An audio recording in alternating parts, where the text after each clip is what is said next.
It's hard to fathom that in the year 2024, 71% of real estate agents did not sell one home.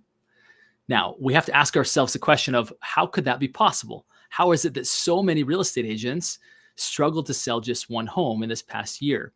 Well, we could blame it on interest rates. We could blame it on inventory. We could blame it on all kinds of things. But the reality is this: consumers today, property owners, have realized that they don't want a generalist. Like, the general value offering of a real estate agent is not enough. They're looking for a specialist. Just like if you were going to go to a doctor for a very specific thing, you would want someone who was a specialist. In today's episode, I have a very special guest who I've become friends with, someone who really believes strongly in the power of choosing a niche in real estate. And we're going to share how this concept can help you to rise above and continue to stay above those who are struggling in real estate. And if by chance you are struggling, this episode will be super valuable for you, because it will help you to realize what you may be missing out on, which is that component of truly being a specialist. Stay with us. This episode is going to be a great one.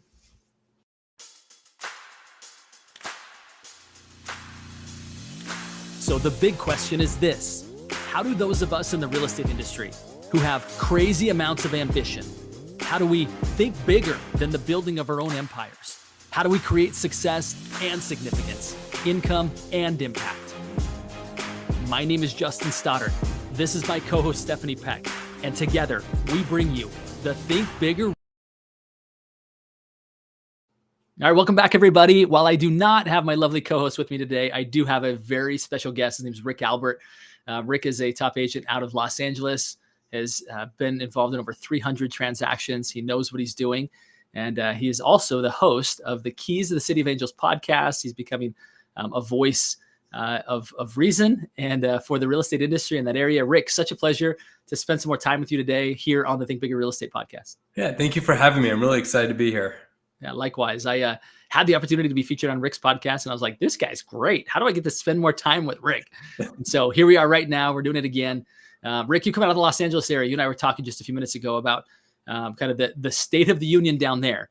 I know the past month has been quite horrific for many people that live in that area. Thankfully, your house was spared. But can you give us a quick update for those that are saying, how's it going in Los Angeles? Can you give us an update on that? It's a really good question. So really, we're all over the place. Yeah, I think some people are still trying to figure out what the next steps are.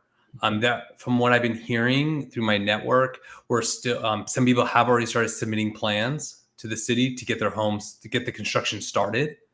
That's been the big one, is they know there's going to be a huge backlog.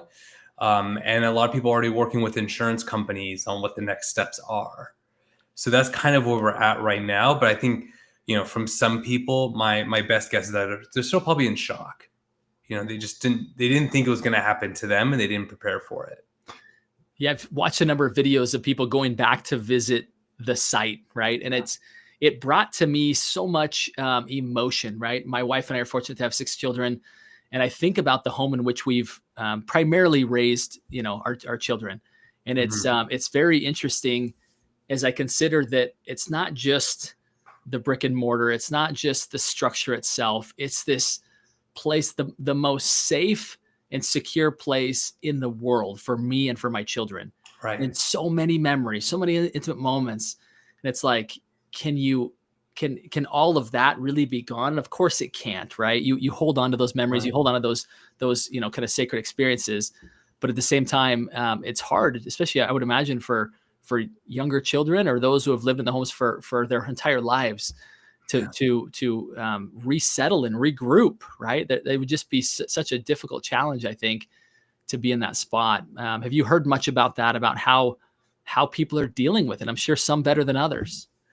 It's tough. So if you take, let's say, the Eden fires, which was like Pasadena, Altadena, those homes might have been built in the early 1900s. Some of those might be generational, right? So I know people like in the Glendale area and some of the surrounding areas where like, no, we inherited this property. There's no way we would have been able to afford this home. Yeah. And it's like, I mean, that though you want to talk about memories, it's like, this is generational for some of these people. And so it's like, yeah, they're trying to pick up the pieces. They're trying to figure out what to do next. People in the Palisades, you do have a lot of, high level executives and, CEOs, like people who are like, how do I handle my company and deal with my home while managing the kids? I was talking to a client of mine who has an investment property out of Calabasas, which is basically kind of further in from Malibu.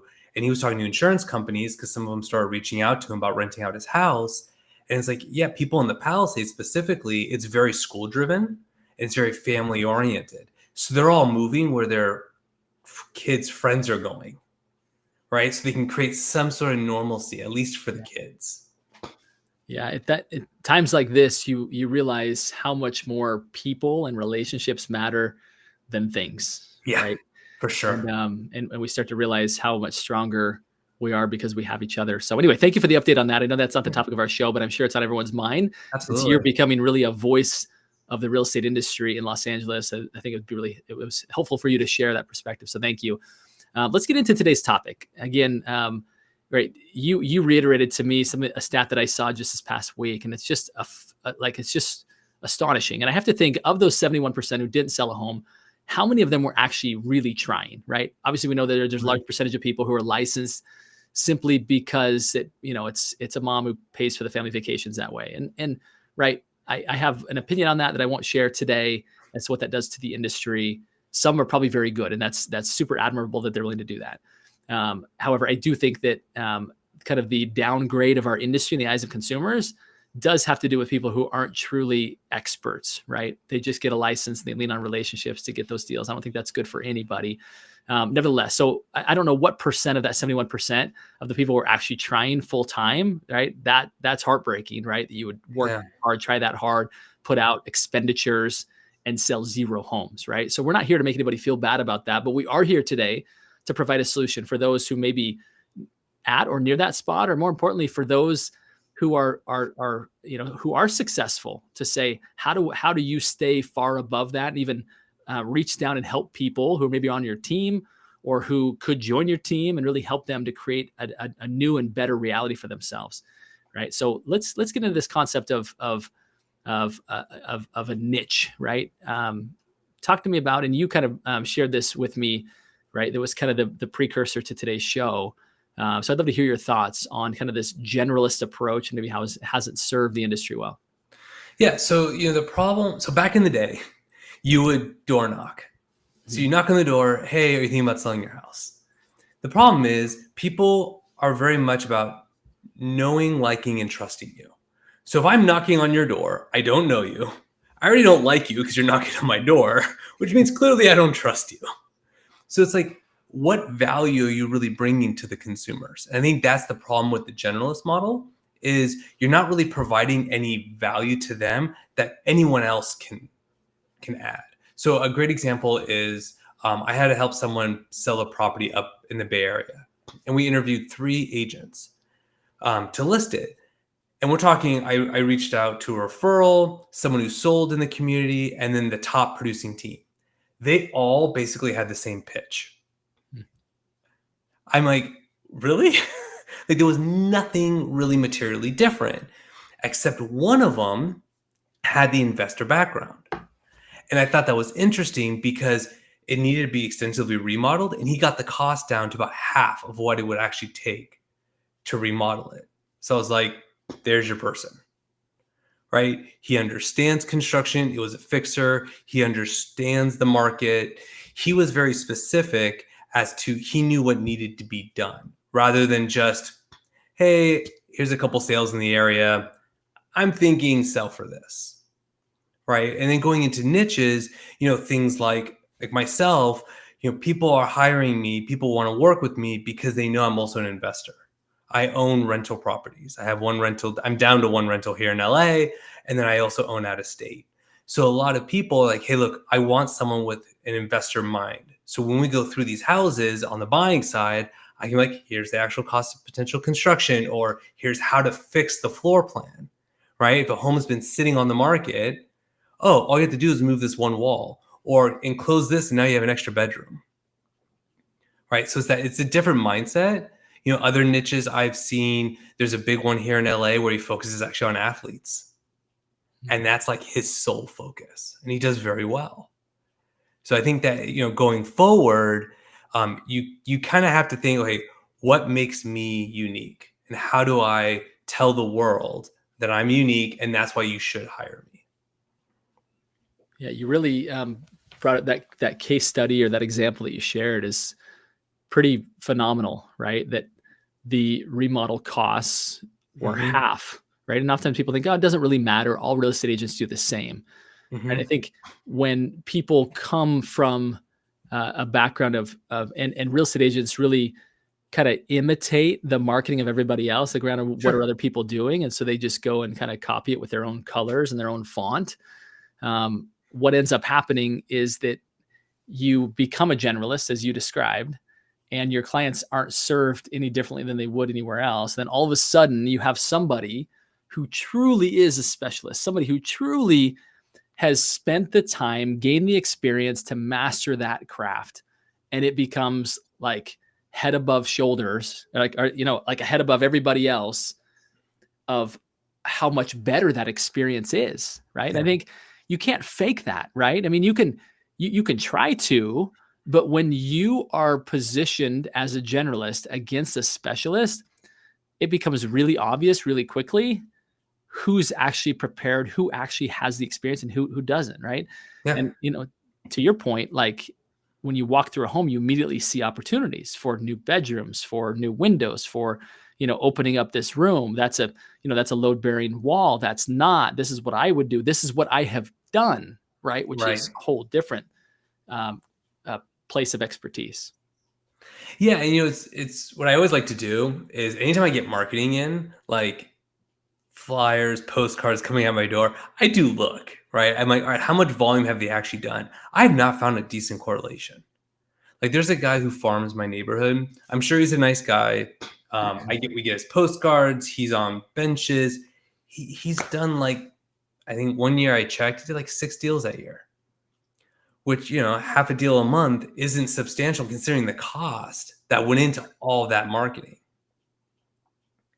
Yeah. It's, or like even social media. I don't know what you've seen, but it's like some of these agents have 10, 20, 30,000 followers. I go, like, you haven't done that many deals. I know. It really behooves those who have produced to be sure that they not just have a niche and have a specialty, but they market it as such, right? Right. With some really quantifiable means by which they can claim their specialty, right? It's, I specialize in investment properties, and then fill in behind that, served X number of investors, own X number of rental properties myself, like something that says, oh, okay, that's, you just didn't wake up today and decide that you're going to pursue this niche, but what actually gives you that authority to say that, right? What's the grounding behind that would actually allow you to deliver a better experience than somebody else? Sure. I think it'd be interesting. Like I was thinking about it here in LA, and if I were starting over, I think an interesting niche would be like the entertainment industry, but like all the people on the back end, the producers, the grips, and then like really understanding what they're going through, right? So the credit unions that provide the best rates for them. When the strikes are happening and how that can affect things, right? What they look for in a home, right? I think there's ways, like, find what your passion is. It doesn't have to be real estate investing. It can be almost anything. It's like create a niche around it, create a community around it. I think that there's ways to be profitable and to be able to serve the community you want. I think it'd be helpful for people. First, I think we hit on, and we could probably go deeper on this a little bit. Maybe let's round that out. Where if you have a niche right now, right, which you do, what advice would you give to somebody so that their specialty, their niche, really they get known for that, right? Are there some tips and advice that you can say to where you already have a niche, you already have a specialty, just people don't know that, right? How do you really position yourself to be that specialist? It's a great question. I would join the communities that follow it, right? So I'm really big in investing. So I go on the Bigger Pockets forums. Bigger Pockets is all about real estate investing, right? They have forums, books. I'm actually a case study in one of their books. They have podcasts, stuff like that. If you're listening, I'd love to be on the podcast. But yeah, so like you just have to figure out whatever your niche is. There's Facebook groups. If there isn't one, create one. I created a landlords group. We're at over 1,400 members. And to be honest, I haven't converted a lot there, but it also allows me to know what's going on in real time because it's not like I'm buying properties every single day. Right? So you just create those communities if you can't find them. Brilliant. Brilliant. Really, that's where, again, consumers are so much better served, right? When they have somebody who really invests in gaining that expertise. Again, this isn't a matter of changing the logo on your website, right? This isn't a matter of. I mean, it doesn't work. It works for the untrained eye, right? Right. But for the trained eye and for those who want not just a good dog and pony show up front, but a full experience where they're like, man, we're so glad we hired a specialist to do that, right? When you can genuinely invest in that and be so much more prepared. And I love what you said, that it's not about just what you show up with at the appointment that makes you a specialist. It's the work that you do behind the scenes, even when you have nothing to gain, right? Your landlord group, for example, as you mentioned, you don't necessarily convert a lot of business out of that, but the expertise that you gain so that when you are sitting knee to knee with somebody who wants to be a landlord or who is a landlord, you've got the experience of 1,400 people being whispered into your ears that now all of a sudden you're pulling from, and you become so much more valuable, right? Yeah. No, I totally agree. It doesn't cost you anything but time. But then the other big part is you also add value, right? Like I read in these forums where there's agents everywhere, and a lot of them don't add value. My favorite's when someone will post in a forum and say, what's the best market to invest in? And then that's when I go on there and say, congrats, you just invited every single real estate agent on here to say their market's the best. Right? But then I go in and say, look, you can make it work in any market. Here's things that I look for. Right? You actually have to provide value, not just, hey, I'm a real estate agent, don't forget about me. Now let's talk about, Rick, about those who have not yet chosen a niche, right? And they're like, I've just kind of served, people who are buying, selling, or investing in real estate, right? Which includes everybody, right? What if they're saying, I believe what you guys are saying, that the future of real estate are not order takers who show up, put a sign in the yard, negotiate a little bit at the end, and collect a check, right? Consumers are done with that. The future of real estate are people who have unique knowledge and expertise backed by years of experience. And I want to be that, right? How would you encourage somebody to uncover and find a niche if they haven't yet chosen one? I would probably, first I'd focus on what's already going on in your life, right? Like, are you a parent?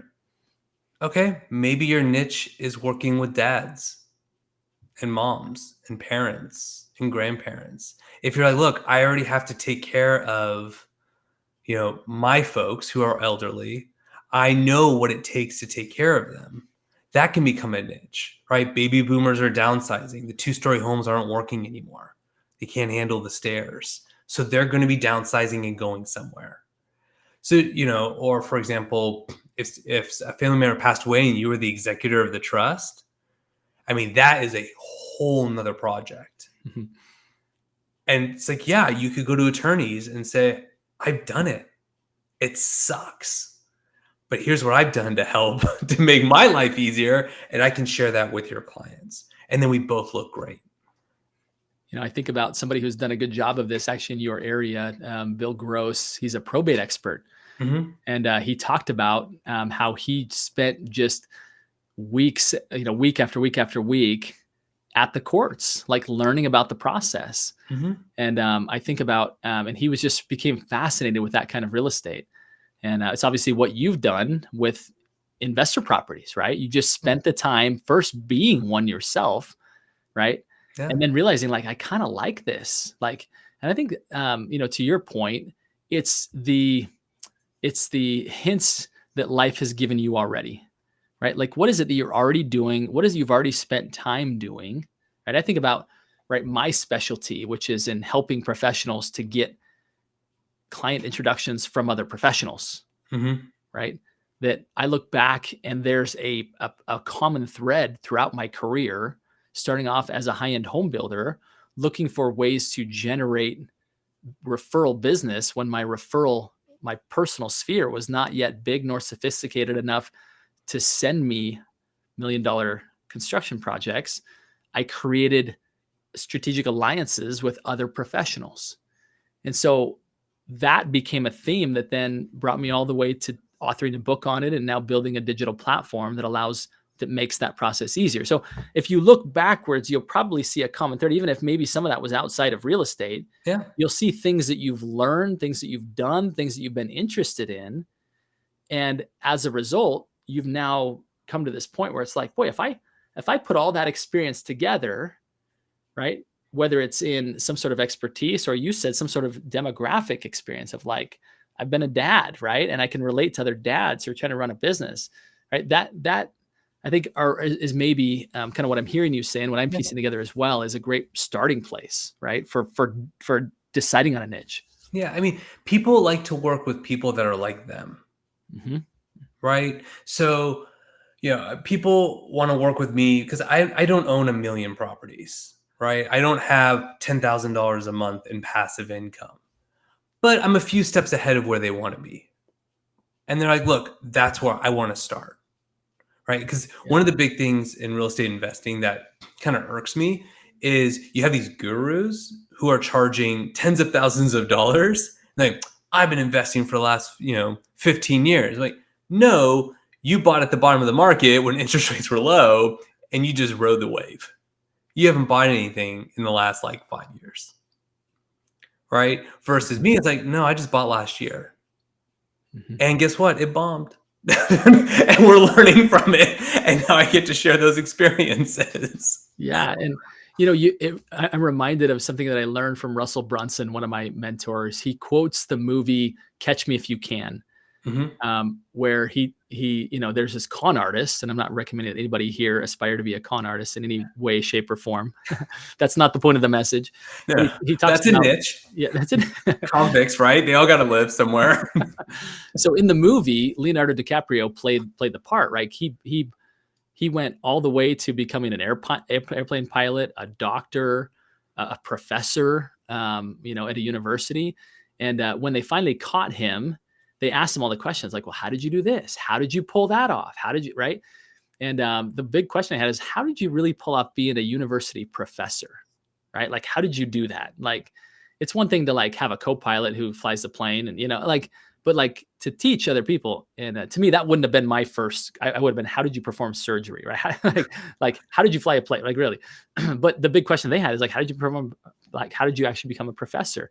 And his feedback was, I just had to stay one chapter ahead of the students, So I think oftentimes when we're considering a niche, we think like, I have to have 20 years of experience. And I love what you just said, Rick, is that let's not overcomplicate this. People want someone who's one step ahead of them, right?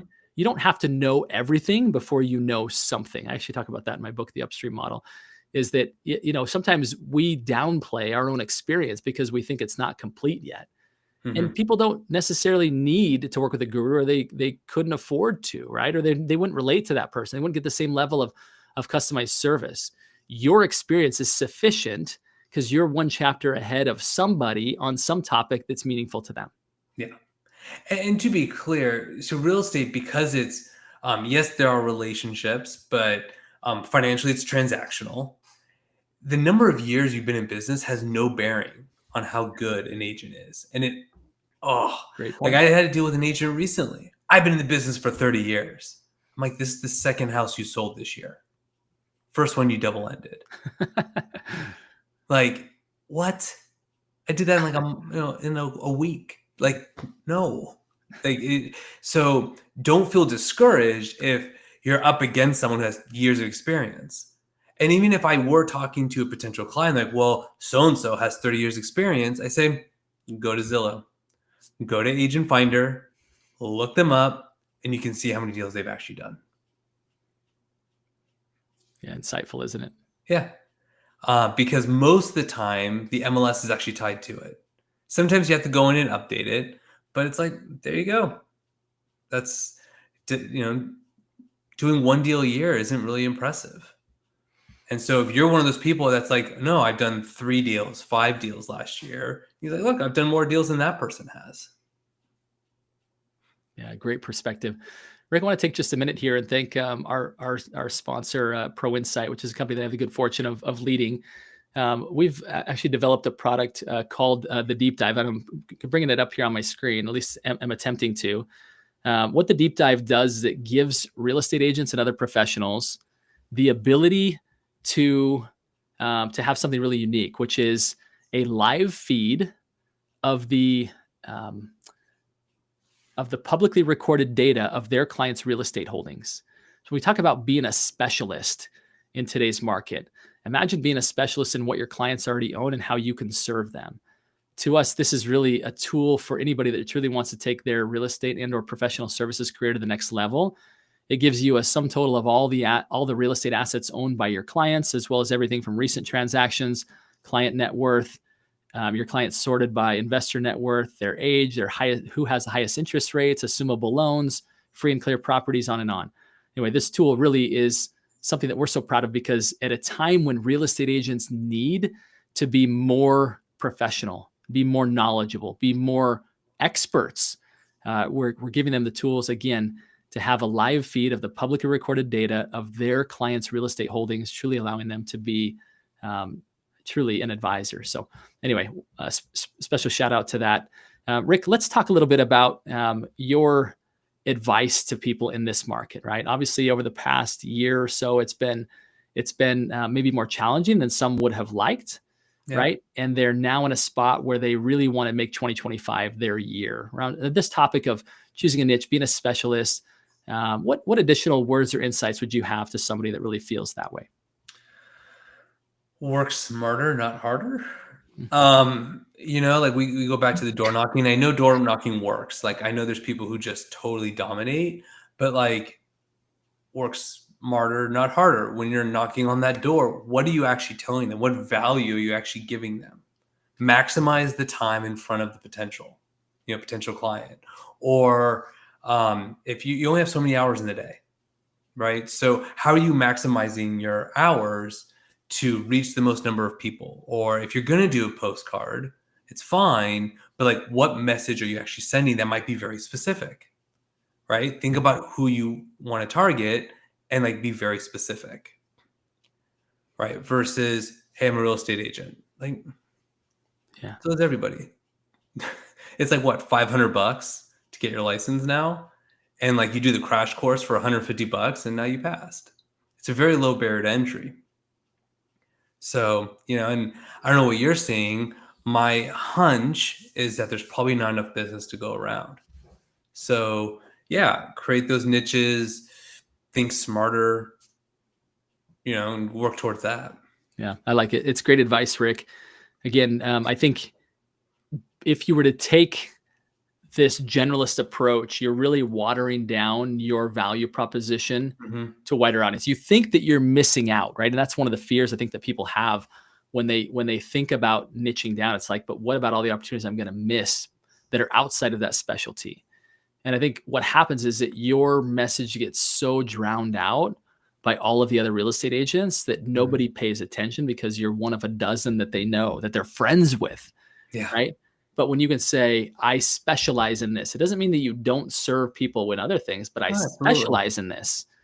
Now, all of a sudden, the people that have that particular need, they're all ears. Whereas before, nobody was paying attention because it's just white noise, right? So I couldn't agree with you more, is that now is a time more than ever to choose a niche, pay the price, do the work to actually get good and get expertise at that. And that doesn't have to take forever, right? No. With knowledge being so accessible today, you could literally go on a walk with ChatGPT and ask questions to it as if it were a human, because it feels like that at times. It And does. you could get educated. You could do 2 15-minute walks a day, right? 30-minute walks a day, and come back with tremendous expertise, right? And then even better is to put that into action and apply it. But Like, this doesn't need to take years. You don't need a 4-year degree or an 8-year degree in order to be a specialist, right?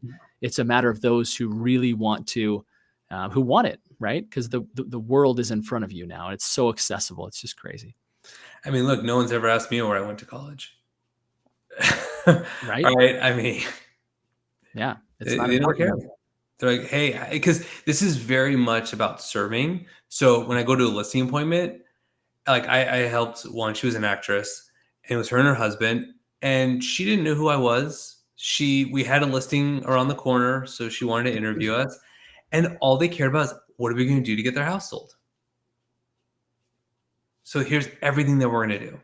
I interviewed a few agents. We're going to probably put one of our investment properties on the market. And I asked them, hey, I already know that your listing goes into the MLS and it's going to be syndicated. What else are you going to do?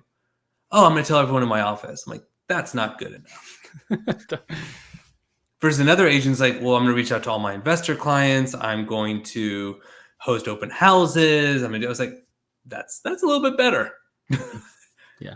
Yeah. Your answer. Try harder, right? Yeah. Work smarter, like you said. Rick, I've got one more question for you.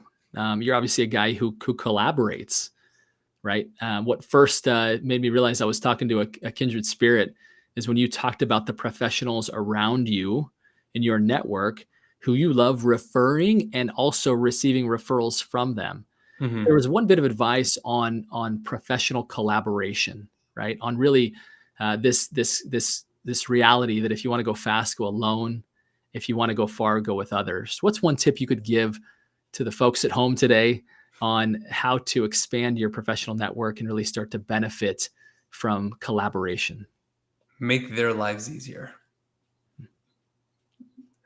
All right. I mean, if you're in a trust attorney and you already have to deal with trustees, people not getting their money, who's fighting here, the last thing they want to deal with is selling a house. So, hey, look, I come in, this is everything that I do. I'm here to take this off your plate. Or if you're a contractor, it's like, look, you help me get leads, you're obviously going to get the work. It works both ways. Yeah, I love that. All too often people show up to get, ooh, you're an attorney, I can get business from you. And that becomes a solicitation, and just people don't have time for solicitation. They get solicited all the time. Yeah. Yeah. When people come in instead with, how can I serve you? Right. Mm-hmm. Using an intelligent background already that you've learned about that industry and or them personally. It's such a different experience. So I love it. Such great advice, Rick. Thank you again so much for your expertise, for being such a great voice to the industry, such a good example of what it looks like to have a niche, choose a niche, and be a specialist. This is what the industry needs right now. So appreciate it, my friend. And for those that want to follow Rick, how do they find you? At Rick Albert, it looks like right there. Yeah, Rick B. Albert. The middle B is important. I missed that. Rick B. Albert. Got it. Rick Albert was already taken. I'm like, well, I don't want to be Rick Albert 3240 or something. So, and then also the City of Angels, the Key to the City of Angels podcast. Yes, is now live, and I would encourage you to go find that as well. Rick's a great voice for the industry, as I mentioned before. And my final request of everybody listening here today includes 3 very simple words, but very powerful words. And they are go, think, bigger. Rick, thanks for helping us do that today by way of helping us choose a niche and to focus there. Appreciate it. Appreciate the opportunity. My pleasure's all mine.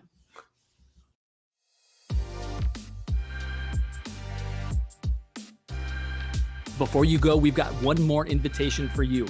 We all know that listening to a podcast is not enough to help you to become a big thinker and high achiever. We must take action. So the very first step, think about one lesson learned from this podcast that you'd like to apply, and send it to us in the form of a direct message at Think Bigger Real Estate. We look forward to hearing from you.